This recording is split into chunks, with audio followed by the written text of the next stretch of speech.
Welcome back to Cameras, Crowns, and Chaos. I'm your hostess with the mostest, Lindsay King, and this is your host, Nash Smith. We are here with our special Tuesday edition of the podcast for the Bachelor recap. So let's dive right into it. I didn't find last night's episode overly thrilling. I thought it was, it was lackluster.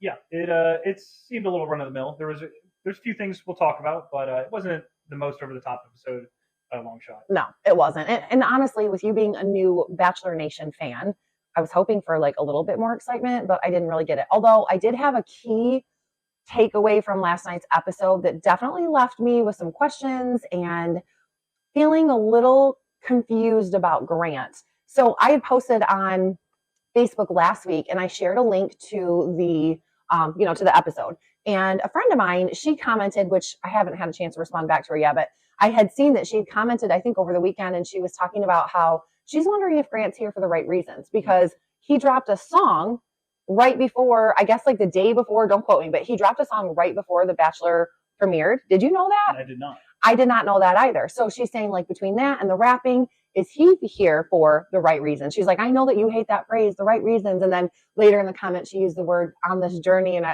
she's just being funny. But, and by the way, I have figured out, it occurred to me last night, why those phrases get under my skin so much. It's because I don't just hear them on The Bachelor and The Bachelorette. I hear them in pageant world all the time. So the girls always talk about like, on my journey of becoming Miss whoever, or they'll say, I'm definitely here for the right reasons. I'm here for the scholarship. I'm here for the opportunity. I'm here to serve my community.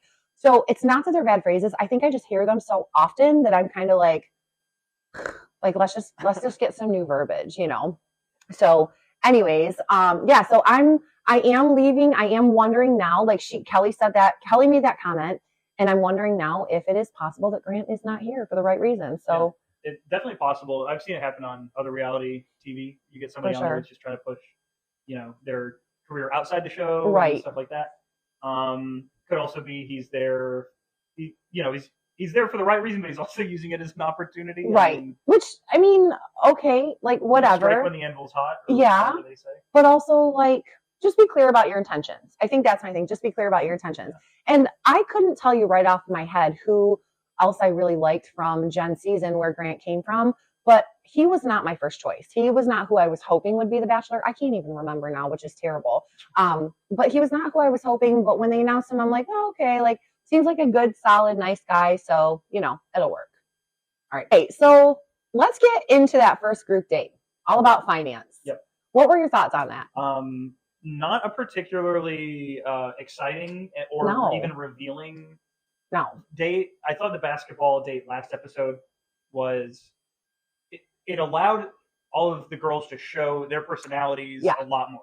This one was, it was like playing like Cards Against Humanity. Yeah. Where it's like, funny answer, ha ha ha. Also, I did some weird guess. I mean, the guy from Shark Tank, sure, he didn't do anything. Right. And then the comedian girl who is not really relevant to finance at all. Right. I was confused. Yeah. Yeah. And I literally wrote down, why is there a comedian here? And then she actually said the same thing right after I wrote that down. She's like, I don't know why I'm here. And I was like, right. Okay, at least we're both on the same page. Yeah. I honestly, not only did I not really get that, but I also kind of had trouble paying attention to that segment of the episode. It just kind of bored me. And then, I know that they were winning Grant bucks and they were asking questions, but I also felt like the questions that you're asking, they're not anything that's actually going to let Grant get to know the girls. They're not any kind of deep questions. And they were all questions that 100% these girls can and probably should lie about because it's not anybody's business. This is finance stuff. That's no one's business. So that was kind of my take on that. On the Grant bucks thing, I thought it was kind of odd. So, Bailey won the most Grant bucks. And I thought it was odd that she had her choice on what she could spend her Grant bucks on. Mm-hmm. And she chose to sleep in his t-shirt or wear his t-shirt. I thought that was weird too, because one of them was a private dance, which, who knows what that means. Right. But I was like, that is a much more, you get to spend time with Grant that way. The t-shirt is just give me your t-shirt. And then obviously it didn't work out very well. Well, it did not work out, but I just thought it was weird too, because in my mind, I think, all right, when you the whole thing about wearing someone's t-shirt, is, to me, in my mind, like you smell them. Like Mhm. you know their smell, and then that's such a comforting smell to you. Like you don't know him like that. You don't know his smell yet. So wearing his t-shirt, I feel like at this point, unless he doused it with like a boatload of cologne, like it's not really something to me that felt like it would be something to improve or move their relationship, whereas having private time together would. Mhm. The t-shirt thing kind of made me feel like, is that just so you can show it to everybody else? Is that, I don't know, like, is it so you can take selfies in it? Because Right. we know that that's kind of our jam. So I didn't really care for that. Also, real quick, we have to go back and correct. Last week, we were referring to someone who got kicked off the show as Dina. And last night, Oh, I yes. realized Dina was still there. that Dina was still there.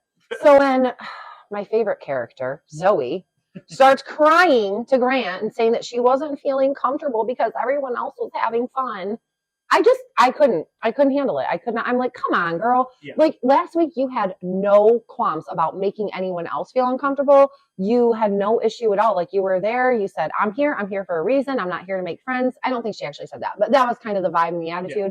But now all of a sudden, because everyone else is having fun and she's not, she's uncomfortable. And I'm just not buying it with Zoe. I'm still not a fan. No, she plays the victim a lot in this episode, which I thought was really silly. I don't know, if you're gonna be the competitive one, you're gonna come out swinging. Don't be a crybaby. Yeah, exactly. When it comes back at you a little bit. That wasn't even intentional. No, it just from the other girls. I just feel like she came in the first week and she was definitely more, or maybe not the first week, the second week, and she was more the villain. And then last night, she definitely was, I felt like she was trying to be more of a victim, to be seen as softer. And it's just not working for me. Yeah. Same here. I did catch Serafina talking about Zoe's dress being, the shortest dress she's ever seen in her life.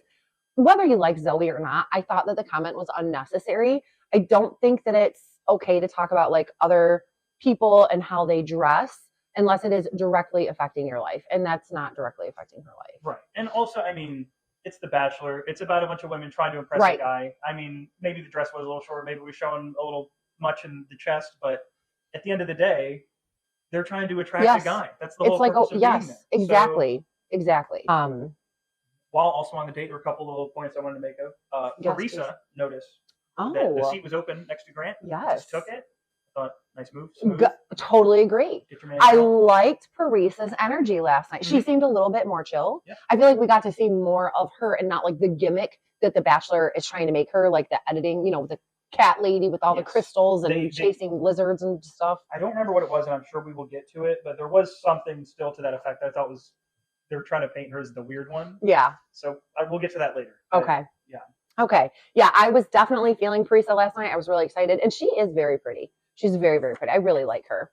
Also, during all the questions when they were asking, getting their Grant bucks and whatnot, the only answer that I thought was any of real significance was Allie Joe's answer about how much a wedding ring should cost, and she just said, "Doesn't matter as long as it fits on my finger and he has good taste." Yep, I like that. I like that. I like that too. I want to give her a mention because shout out. I didn't mention much after this one. Shout out to Allie Joe. We love you, girl. We love you.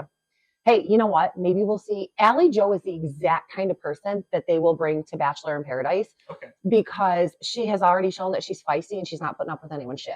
So, like, I'm going to start a campaign, hashtag Allie Joe in Paradise, right? Like, let's do it. Let's make this a thing. Yeah, I like that a lot. I remembered what Parisa did that I thought was a little weird. She played Chubby Bunny with Grant, which is, you stick marshmallows in your mouth and then you say Chubby Bunny. You're not allowed to chew them. And then you do it as much as you can, which is funny. It's fun. Right. But I still think the show is trying to edit her as the weird 100%. 100%. And do you ever, I wonder, obviously you're new to Bachelor, but you watch reality TV. Do you ever wonder, what are weird things that other people are doing, but, it doesn't fit the narrative that the producers want? So they're not showing, Sally Joe's weird stuff that she's doing. They're only trying to find weird stuff in another girl who's really not doing a whole lot. This whole season, the only weird things Parisa might even do is chase some tarantulas and play Chubby Bunny, but they're going to paint that up, Okay, so any other thoughts on the finance date? Other than after Zoe was complaining about all that, the other girls just did not care. They were just not buying it. They were like, we're over a girl, this is move on. Yeah, yeah. On. Yeah. I thought that was really funny. And this is where I noticed for the first time, what was her name? She's blonde. She got kicked off this episode. Wait, Chloe. Chloe, yes. Yeah. I kind of noticed her shtick, at least this entire episode, and I think if you went back and watched, you kind of see it too, is that while everybody else is talking, she's just sitting there listening, silently judging. But she doesn't participate. She doesn't get catty. And then, occasionally when it cuts to the one-on-one interview, it'll be her, and she'll say something kind of snarky and funny, and I really like that. And every time the camera would just cut to her, just like hugging a pillow. I'm gonna make sure my microphone. She'd just be hugging a pillow, listening to the talk. Just not saying taking anything, it all in, and just clearly judging all of the drama, and I loved her for it. Yeah, it was good. I definitely feel like she's a girl who has probably been involved in drama, learned from it, and now she knows better to like jump in, say anything. I know some people that could take a note from her book, and I'm one of them. I love a little drama sometimes. I can't help it. But yeah. I agree. I definitely caught her silent judgment, and I kind of liked it. Yeah. I did. I kind of liked it. Oh, I also wrote down on this one, is Zoe drunk? Because she was like nearly slurring her words. Actually, that's very possible. I actually thought that she was being a little bit different last night. I thought her energy was different, but maybe that's what it was. Maybe. I have seen things before where they talk about how, like, when they do the rose ceremony, it's at like 6 o'clock in the morning. Really? Yeah. So this is my understanding. I could be completely wrong, but this is my understanding is that like they have their whole night, and they have their little, they'll have like their cocktail party where Grant will get to go talk to everybody. But because of production and how long it takes and all that stuff, it literally goes all through the night into the early morning hours. And a lot of times they're being fed alcohol the entire time. And it sounds like, again, I could be wrong, but it sounds like they're fed alcohol just a lot in general in on the Bachelor franchise. So that's very possible. She could have definitely been drunk for sure. Yeah. I mean, I didn't mean like sloppy drunk anymore. Right. Just a little buzz, just a little tipsy. Little buzzy buzz. Yeah. Possible. So I don't know. I thought maybe that would explain a little bit of her behavior. Just a little bit. Not that she wouldn't have done it anyway. Right. I think, for sure. 100%. 1,000% actually. Yeah. Okay. Any other thoughts on that? But see, as you can see, I don't have a lot of notes about the finance state because I just was like, Yeah, there wasn't a ton going on there. Juliana. Yeah, Juliana, I think. Grant. I really like her. Yeah, she's nice. She and Grant, I wrote down that they have really good like physical chemistry, it seems like, but I don't know personality-wise if they actually. I don't know if it's jiving. Yeah, but physically, I feel like they've got good personality. Hold on, I'll say that again. I don't know if it's jiving, but physically I feel like they have good personality. I don't know if their personalities are jiving, but physically I feel like they do seem to have very good chemistry. But will he keep her around long enough to develop something more? Yeah. Also, Juliana called Zoe out and told Grant about the drama, which I thought was interesting. I thought this might be a bit of an eye-opening moment for him. But I think maybe Juliana, she didn't single Zoe out in the same way that later in the episode, Carolina singles out Rose. Yep. So, I thought that might have been a moment for Grant to kind of realize what kind of person Zoe is, at least from our perspective. Right. But, not really. Right. And I know like he's not seeing everything that we as the viewers are seeing. Like, and they're editing this to be a certain narrative and be a certain way. But my gosh, it is really frustrating when you see a contestant go to The Bachelor and say, hey, this is what's happening. This person is horrendous. And The Bachelor's just like, like, but I also understand it's a competition. And if you've watched The Bachelor, people are not always honest about each other. And some people go and play the victim, but usually you can tell who's being genuine and who's not. There have been seasons in the past where you'll have like 4 girls complain about one other girl, and he'll go and he'll question her. She'll cry, and then she'll get a rose. And I'm like, and then she walks back into the room with like that like group date rose, like the total freaking villain she is.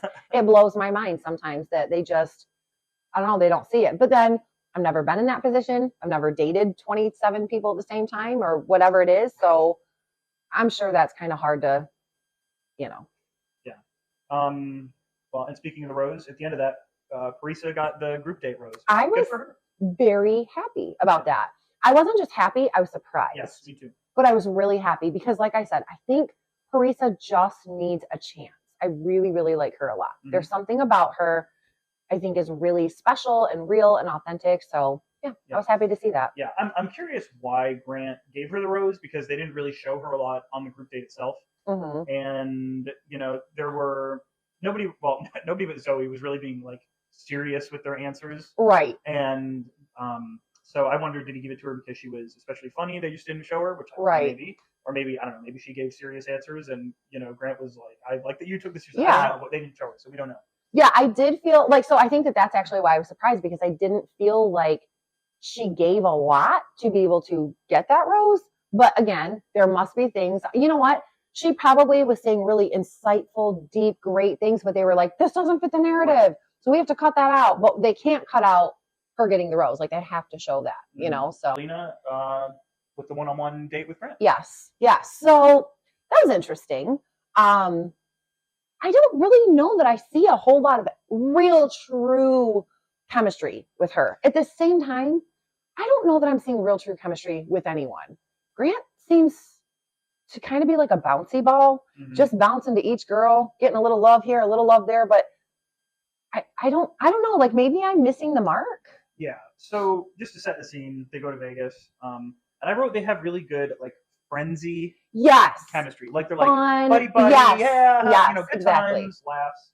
But like, which is important. Yeah, that's super important. And you know, obviously to some degree they have good physical romantic chemistry, because last episode when she was all up on him, in a room full of people, you know, that was something. But right, for sure. Yeah, I don't know. The date energy seemed a little, I don't know if it was bad, but it was kind of weird. It was like almost a little bit forced, like a little, I don't know, like a little put on. Yeah. I didn't feel like it compared to his one-on-one date the week prior with Alex. Yeah. I want to call her Linda, but that's the name of the llama.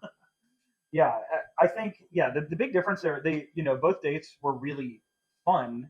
Agreed. But yeah, it seemed like there was just some kind of like distance there between Carolina and Grant. He and Alex definitely connected better. Yeah. So when they were on the date and she started talking about her disability being epilepsy, you know, I thought that was nice that she opened up to him. I thought that was a good moment, but at the same time, normally like when you make a big revelation to somebody like that and you say like, hey, this is my life, this is how it impacts me, and I want you to know, I feel like there's a lot more emotion, and she was showing emotion. Yes. And I felt like he did, I think he had a little tear. Like, I do think that he had some tears, but again, I just wasn't sensing like this deep, like, there doesn't seem to be any passion between them. Like, it's like we're both doing all the right things, we're saying all the right things, we're trying, but I don't know, maybe I just missed it, but I'm just not, something's lacking there. Something's lacking. Yeah. And I mean, Grant did say, you know, if you take him at his word, he said he's feeling feelings for her. Right. So whatever that means. And that the seizures wouldn't stand in the way of that, you know. But yeah, at the same time, I felt like he wasn't particularly like supportive of her. Yes, that's the right word. That's the right word. And you know, and it's not like I think that, you know, Grant said the seizures won't get in the way. I don't think that he like secretly is like, whoa, seizures are too much. Right. No, I don't think it was that at all. But like, there seemed to be like no like comfort, like no. I mean, there was comfort, but it seemed. I'm going to give you the bare minimum of the support. You know, it was just very, I don't know. She opened up about something that truly impacts her life. So I wasn't a big fan of that moment. Yeah, it was a little strange. That being said, last night I did write down, I do think right now she's one of the top contenders. I do too, which is super weird. Yeah. I don't know. Okay. So overall, do you see like a really deep or a deeper connection with him and anybody? Like, do you see, I guess not, I'm not even trying to compare, but do you look at him and say like, oh, he and so, this one's probably going to make it? Like, or are you looking at, like, when you say Carolina is one of the front runners, I completely agree with that, but I still don't know if I see passion with the front runners. I mean, hey, we're only right, for sure. That being said, I think so right now him and Grant and Latia have the deepest connection. We'll get to that because they have a whole one-on-one date. Yep. But I don't. But even that one is, to me, it feels the most real out of any of them.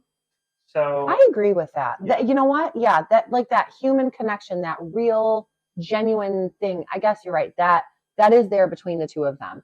I will say, and you did say, well, it's only episode 3. Things move very fast in Bachelor Nation, like very fast. So it's not unusual to see him have a crazy strong connection with someone by the 3rd episode. And by the 3rd episode, you're like, okay, these two are locked in. The girl didn't get time with him on the 3rd episode. She's sobbing because she got the one-on-one, or the first impression rose, and then the one-on-one, and they connected, and they basically got married. And like, it gets really intense really fast. And I guess what I'm just not seeing this season is the intensity that I'm used to seeing, which I like. Yeah. But then everybody doesn't go at the same pace. And so I do recognize that. Some people are slower movers, and that's okay. And if that's Grant's style and vibe, that's cool. Moving on. Yes. Beverly, who, like I said, I didn't even remember, allegedly, apparently, is sick and won't be coming back to The Bachelor. So yeah, wild. Yeah. Weird. Yeah, I don't know. I mean, I guess just take the show at its word. Hopefully she's okay. And, yeah. Sending all the warm well wishes to Beverly. Not that Beverly's ever going to see this, but if she is ill, under the weather, whatever the case may be, we wish her all the best. So Dina asks Grant to prom. Yes. Share your thoughts. Okay, so my thoughts. I thought that was really cute because he said he's never been to prom. And so even though he's an adult and it's kind of cheesy and weird that they're going prom, I thought it was really nice that she asked him. I thought that was it was just really sweet. But your take on it? Yeah, we do have a little difference of opinion here. To me, I thought it was weird because one, Grant already asked her, he asked all the ladies to prom. 2, they were already at the prom. So, and to me, just as a viewer, I thought it was weird, but I think both of them thought it was nice. I thought Grant appreciated it. I thought Dina thought it was cute. So, I mean, hey, whatever works for them, good for them. Just as a viewer, I thought it was kind of weird. Cheesy. Yeah, but it is what it is.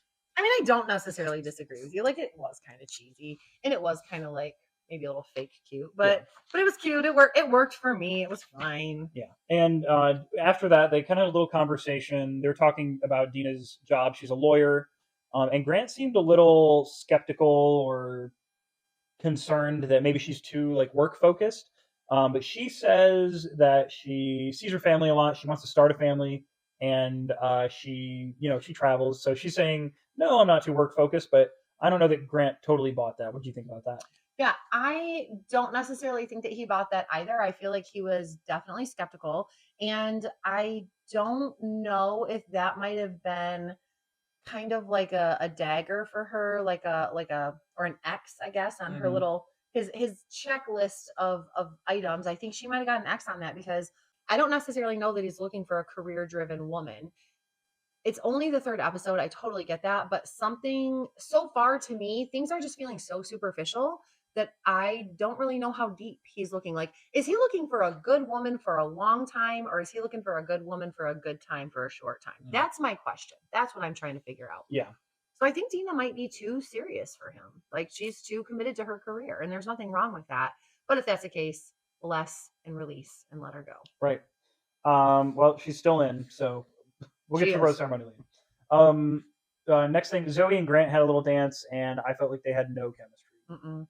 Yeah, and she's trying to force it. I mean, obviously, all the women are always trying to force it, and then the Bachelor is always trying to be, polite at least. Right, for sure. But I mean, hey, she got a rose. She did. So I think he wants there to be chemistry. Yeah. I think he wants it to happen, and I think she wants it to happen, but and maybe one of them is feeling chemistry and the other one isn't and isn't just there, but I just don't see it. I don't see this working out. I think she'll last a week, maybe 2 more weeks, and I personally think she'll be gone unless the chemistry really starts to pick up.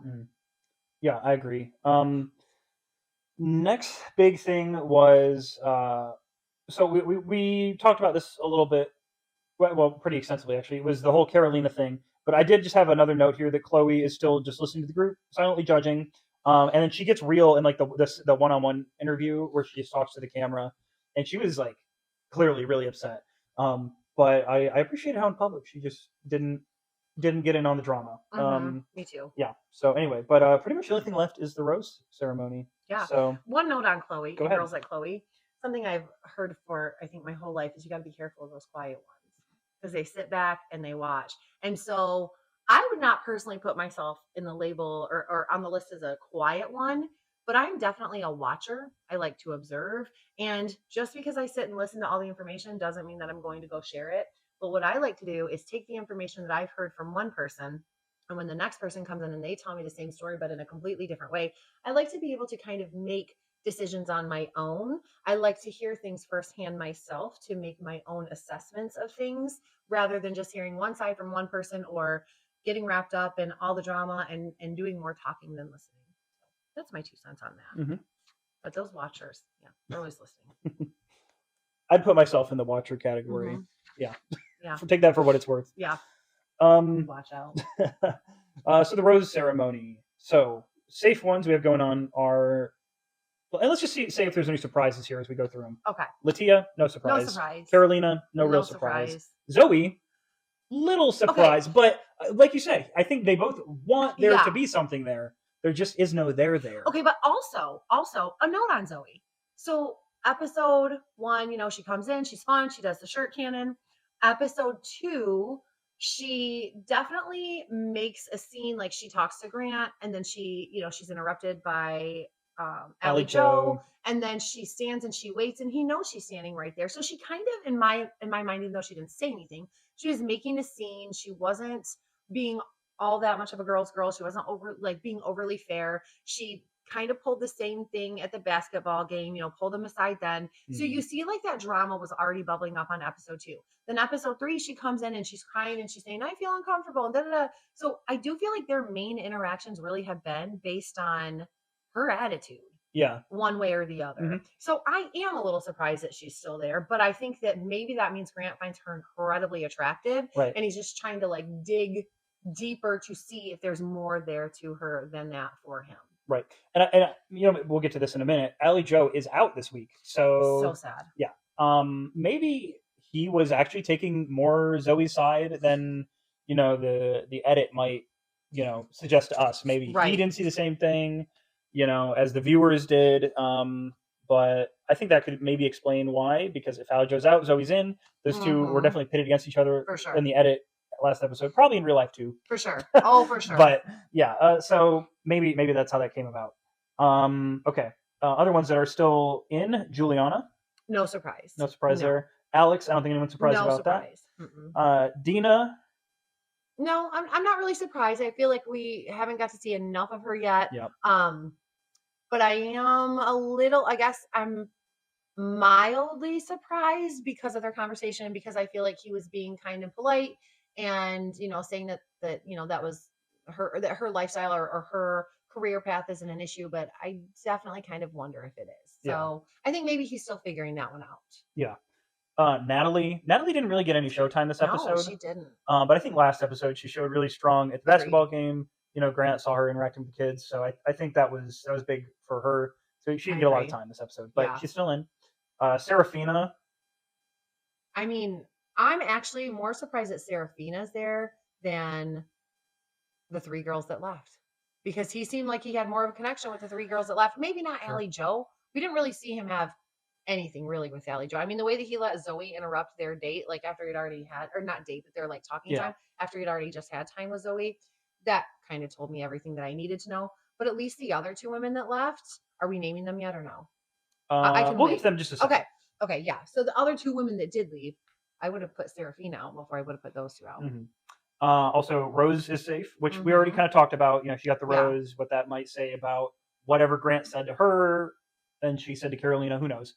But and did he keep her around because he knew if he let her go, she could go right to the blogs after this episode, right to Instagram, social media, and say, yeah, actually, by the way, he really did say that to me. Like, he really did. So I kind of feel like he might have kept her around as a safety precaution, or not to piss her off. But also, I think that we're going to see a little bit more of this particular situation unfold on the next episode, which I'm very much looking forward to. Oh, yeah, for sure. And also, Parisa is safe because she got the rose on the group date. Yes. So let's talk about who is out. Okay, so first and foremost, Chloe. Yeah. Chloe's gone. Yeah. She was the model, strawberry blonde hair, beautiful girl. Like you said, she was a watcher. She was a listener. She was paying attention. Definitely silently judging. I think I liked her I wasn't disappointed to see her go per se, because I feel like I didn't get to know her enough yet. Yeah. In the way that like Allie Joe, I've seen her personality, and I was Right. bummed to see her go because I just thought she was going to be a lot of fun. Chloe, I didn't really see a whole lot from her, so I'm kind of indifferent to her, but I was surprised because I did feel like they had something there, like somewhat of a small connect. Yeah. No less than anybody else he's made out Right, with, which right. is everybody, I Yeah. guess. So, and then Bailey is also out. were you sad to see her go? No, Me neither. not at all. Me neither. I think Bailey has other things that she could be doing right now. I think Bailey needs to focus on Bailey, and Bailey needs to give Bailey some attention and love from the inside, because um I just think that Bailey got so worked up so quickly about not getting time with Grant after, it was the second episode, and she was so overwhelmed, and I just felt like it was a lot. And you're hanging, you're trying to like hang your star in someone's galaxy that you don't even know yet. Like I don't know. It was too much for me. So I think it was time for Bailey to go. Yeah. Yeah. So that's all we have, I guess. And then Allie Joe. Right, and Allie Joe. Allie Joe. Yeah, which was sort of I think Allie Joe is my favorite. Yeah. I don't know if okay, there's favorite, you have to take favorite into context. Allie Joe was going to be my favorite, I think, because I think she was probably going to be the most entertaining in terms of like drama. Yeah. She's not afraid to speak her mind. I can't get over still the Yasmin Bleeth comparison. Like, I feel like she looks like Yasmin Bleeth. She's so beautiful and her eyes are so striking. So visually, I think she's my favorite visually. And then I don't know. I felt like maybe she could be like that right kind of spicy, for Grant. But I guess she was not the right kind of spicy, as it turns out. Yeah. So who now would you, out of the ones that are still in, who's your top pick? Which one do you like, and which one do you think will make it to the end? Can I give you two that I think will make it to the end? Yeah, absolutely. Okay, I think Alex is going to make it to the end. Okay. Based on what we know today, current information. Sure. Yeah. I think Alex will make it to the end, and I think that Latia will make it to the end. Mm-hmm. I definitely see Latia at the end as well. Yes. But at the same time, part of me saying, no, Latia's not going to make it to the end, because if Grant is a surface level guy looking for surface level stuff, Latia's going to check out. Yep. Like, this is not going to work. Yep. But I definitely for sure think Alex is going to make it to the end. Who would I like to see make it to the end? I don't know. There's a lot on there that I really like. I didn't care for Alex episode 1. She really grew on me last week, as you know. So I think I would be happy seeing her make it to the end. I also really like the therapist, Natalie. Natalie. I want to call her Rachel. I'm not really sure why. But I really like Natalie. Again, no camera time this week for the most part, but we'll see. We'll see what happens. There's really nobody that I don't care for other than Zoe. Of course. Yeah. I'm just, I don't dislike her. I don't know the woman. She's probably great. She's like a humanitarian in real life, probably. I don't know. I just don't care for the character that's being portrayed on this season of The Bachelor of Zoe. But other than her, I don't know. Like, I'm curious to see how all of these relationships kind of come together. I don't think that Rose is going to make it very far, to be honest. I do think that Parisa could make it far also. Okay. I feel like she could be a dark horse. Maybe. I feel like she could sneak up and no one would even see her. I do think Rose could make it, actually. If she gets a one-on-one date with Grant, I think she needs some one-on-one time. That is like the big factor there. Yeah. Because, obviously, if you get eliminated early on and you didn't get a chance to go on a one-on-one date, or if you are the person early on who gets a one-on-one date, you get to spend a whole afternoon, day, evening, night, whatever, with the Bachelor, you're going to form naturally more of a connection with them than anybody else. So in that way, Alex was super lucky. For sure. I mean, I think her and Grant had some good chemistry anyway. Yeah. But, being the first one, it puts you in an early lead for sure. As long as you have good chemistry. Yeah. So. Yeah, I would agree with that. I would definitely agree with that. Well, we'll see where it goes. Like I said, right now, I don't know how I feel about Grant. And normally that's not my concern. Normally right now I'm like, oh, I don't care for this one, or I think this one's really great and this one's really great. But I never feel like this about The Bachelor or The Bachelorette. And I can say for sure, this is the first time I've ever gone into a Bachelor or Bachelorette series where I was fine with The Bachelor and then progressively started to not care for them. And it's not that he's not been rude. It's not anything that he's done that's been, gentlemanly like conduct. Well, I mean, that's not true. Well, right. he do be making out with everybody with lips. But there's just certain little red flags to me that make me wonder, what are his real intentions? Yep. What are his motivations? If he's here to promote his music, himself, or his music and himself, and also find a wife, great. Well, like, whatever they are, they are. Just as long as the women know where he stands. Don't waste their time. That's my only thing. Oh, did you notice the copious shots of like, he'd be sitting with his arm around them and like hand does like on butt a lot. Oh, absolutely. There's a lot of that going on. Absolutely. And there was like at least 3 shots of it I saw. So yeah, and I'm not a fan. I'm sorry. You can be dating someone, and it's one thing when you are dating one person to have your arm around them, or you have your hand on their bottom or whatever. But when you're dating multiple women, I just feel like there is a line, a standard, a timeline of when things are acceptable. And like right now, I'm like, okay, so he's touching any butt that his hand gets close to. Right. He's kissing any face that his lips get close to. So that makes me feel like it's very surface level. And I get it. Some people are very physical. They're more physical, and that's how they show their love, is just by simple touch. And I get that. But what he's doing to me isn't like a comforting, loving kind of touch, in my opinion. It's like he's trying to make a move. Almost. Yeah. It's a little weird. Yeah. I am curious. Like, is this going to end up being one of those seasons where something crazy happens and like there's some private time before we ever even get to the fantasy suites? Like some sneaky, I don't know. Like, I just feel like it's like emotionally we've only made it to here, but physically we've made it to here. And that just is wild to me. It's just ass backwards. Yeah. I don't get it. Yeah. We'll see what happens. But yeah, thank you for tuning in. Thanks for watching this special edition. We apologize again for our technical difficulties, but we look forward to seeing you next Tuesday. Make sure that you subscribe on Apple Podcasts, Amazon, Spotify, and check us out on YouTube. Signing out for Cameras, Crowns, and Chaos, I'm Lindsay. I'm Nash. And we'll see you next week. Bye.